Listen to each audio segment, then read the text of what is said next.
What's going on, everybody? Today, I just want to show you what I'm going to be working on. Basically, I kept getting into conversations about business structure, about Bitcoin, about what is money. And this was actually happening during a wedding gig. We had a little trip to Vermont, and it was very enlightening to me because what it brought up to me is why I am very lucky to have gotten involved in tech the way I did in my life. So I started off when I was 16, and I was actually either going to be a musician or a graphic designer. Turns out I'm a little bit of both, and now my personal brand is a little bit about that. But enough about me. That's not what matters. What matters is that we have an opportunity right now to look into the future, and we're at the beginning of a change. And it sounds so hyperbolic when we say this, but I genuinely mean this. When else are we going to be in the cusp of a financial change? AI was the thing that I used to see in Terminator, and it was a little sci-fi and scary. Now, the scary didn't go away, but the sci-fi part did. It's real. It's happening right now. So what are we going to do about that? And what does that mean for musicians? What does it mean for graphic designers? What does it mean for anybody who's a creative that is looking at AI sort of take over music production and making beats and making MIDI sounds come to life? What does it mean when you can get surreal 3D photos?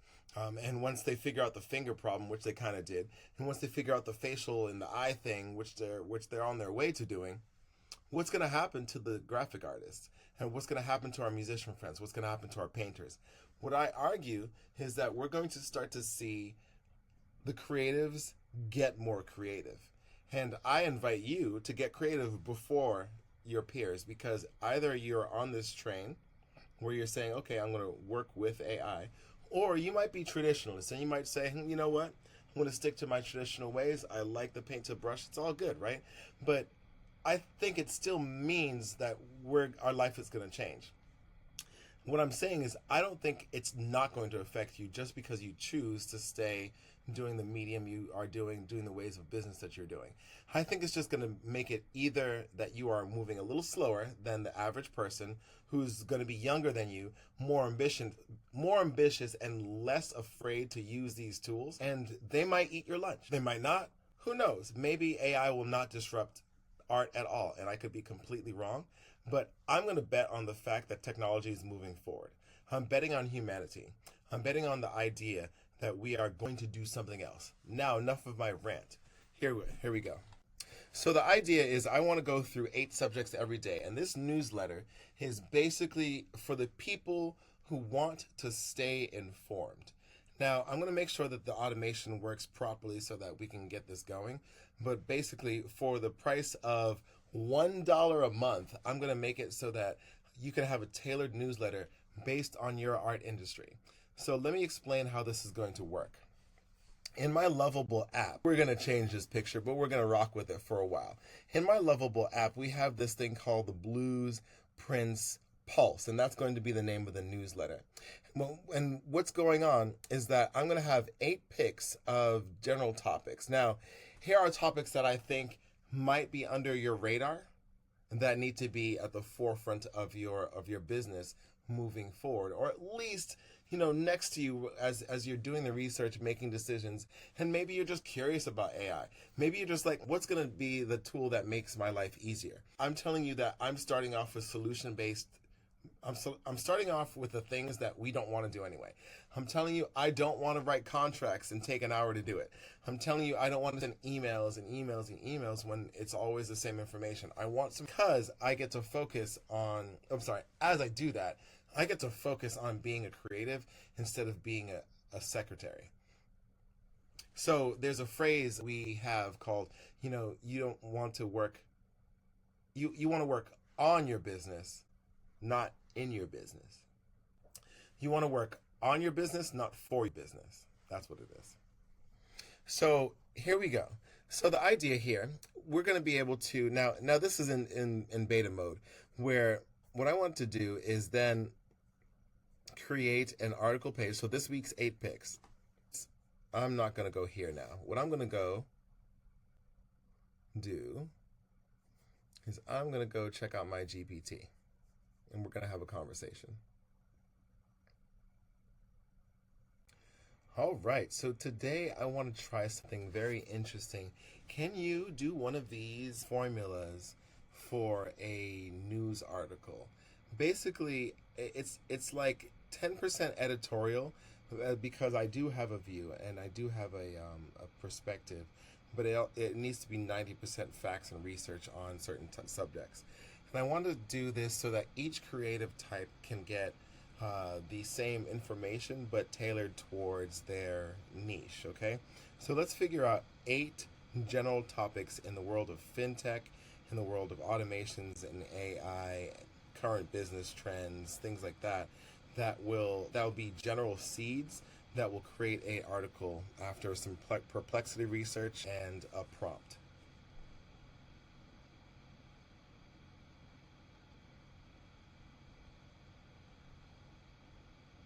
This is an incredible idea, blending editorial voice with solid research and tailoring it to different creative niches. Based on the research doc you uploaded, we can absolutely do this. Let's first define 8 general seed topics that are rooted in fintech, automation, AI, and business trends. So I'll give you some context. What I did was I created a mathematical formula that allows me to go through a certain way of telling a story. What I like to do is feed the GPT a story of mine, a thought of mine, a perspective to have, and then I ask it to do research on Perplexity. The reason why I ask it to do research in Perplexity, let me back up a little bit. First of all, the GPT is for text and for getting my thoughts together, brainstorming. Claude I use for putting the text actually together. And Perplexity I use for research. So I actually do have 3 AI engines working together. And the whole idea is that I want to make sure that I'm talking in real facts. That's why Perplexity. It does deep research on the internet. It's not making anything up. I use ChatGPT because this is my assistant. It knows how I think, and I taught it how to talk to me. And Claude is just better at language and in general. Okay, so that's the idea here. Okay, so let's explore, for example, NFTs.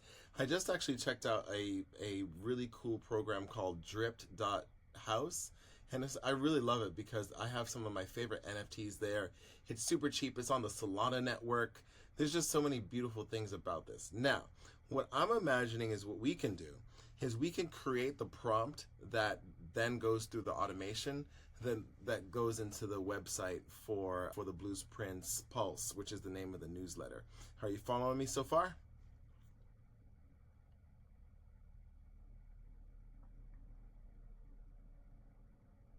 Yes, I'm absolutely following you. So you're envisioning a fact-based editorial piece for the Pulse NFTs and platforms like drip.house on Solana as the anchor point.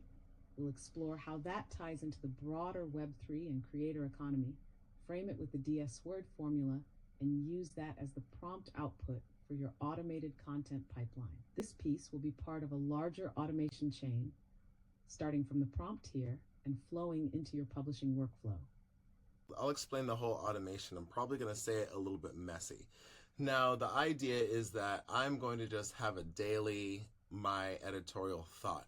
That's going to be one tier of program. Next thing is that I will do some deeper research tailored to the person's niche.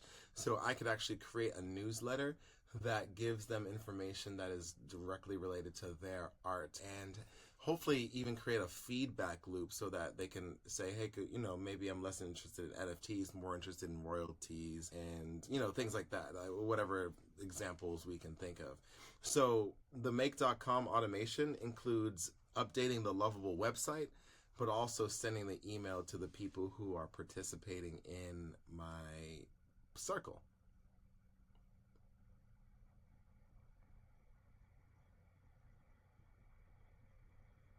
Yo, that's fire. You're not just building a newsletter. You're building a personalized artist and system. Reflect, make sure I'm in sync.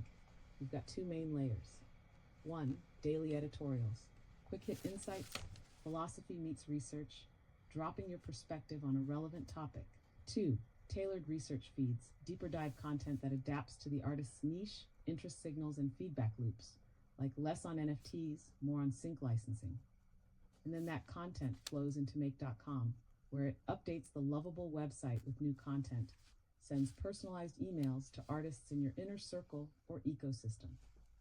This is next-gen media. It's content that adapts to the artist's growth. Here's what I suggest next.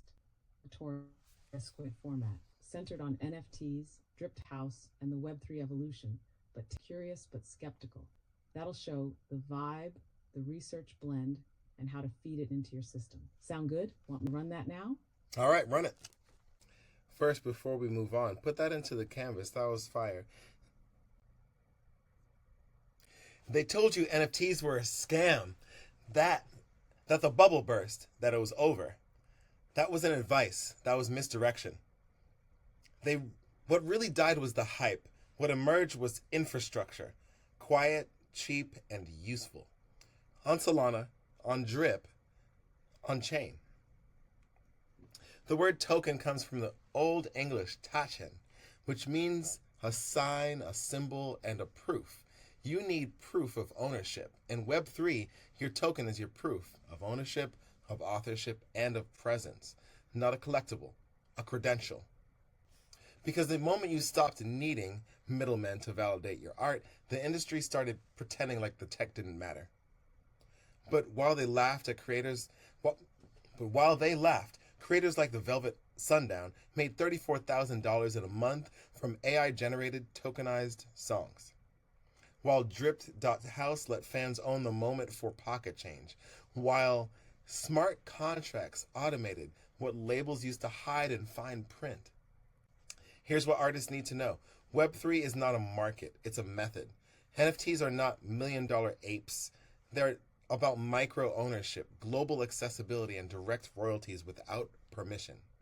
Solana's low fees, Drip's cultural curation, Audius's royalty engine, all building blocks of the new layer. Your art is divine, but your monetization needs to be human. You can't scale magic if your rights stay analog in this day and age. You're not decentralized if you're still waiting for permission.